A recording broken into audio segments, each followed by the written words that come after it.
যাতায়াত সমস্যাটো ৰাস্তা এইটো কিয় কাৰণে হৈছে আগতে এইটো নদীটো বৰাবৰ আছিল সমানে য'তে ত'তে জোঙাইদি পাৰ পাব তাৰমানে শিল চিল নাছিল এতিয়া জোঙাইদি খান্দি এক দোৱা খান্দি মানুহে নামিব নোৱাৰে পানীৰ কাৰণে আৰু কোনো বালা চালা আহি থাকে তাতে গাড়ী দাবি যায় কোনে খান্দে এইবিলাক এইটো মহলৰ নিৰ্দেশত খানা যায় কোনোবা কোনোবা টাউন মহলেতে খান্দ দিছে মহল নাখান্দিলেতো এনেকে নহয় মহলে যদি নিৰ্দেশ দিয়ে সকলো খান্দ নোৱাৰে কেইবাতো এটাতো মাৰি থাকবই য'তে ত'তে খান্দিছে য'তে ত'তে খান্দি এফালে কিন্তু উত্তাৰে গেলিতো মোটামুটি 60-70 ফুট হৈ গেল এই মস্ত দহা হৈ গৈছে একদম খান্দি খান্দি ললা এতিয়া আমি নদী এতিয়া পানী আহিলেতো আমি পাৰ হ'বই নোৱাৰে চলি পুলি তাতে মৰি যায় পৰি যায় কাৰোবাৰ চাইকেল কাৰোবাৰ গাড়ী পাল্টি যায় এনে একা অসুবিধাত পৰি গৈছে আমি বন বিভাগে একো গুৰুত্ব নাই খালি সেই তাহোন জানে খালি সেই পইচা লুটা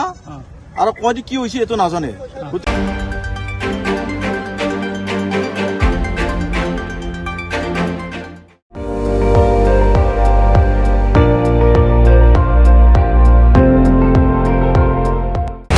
আপুনি চাই আছে ND24 সৰ্বশ্ৰেষ্ঠ নহয় সৰ্বোত্তমৰ দৌৰত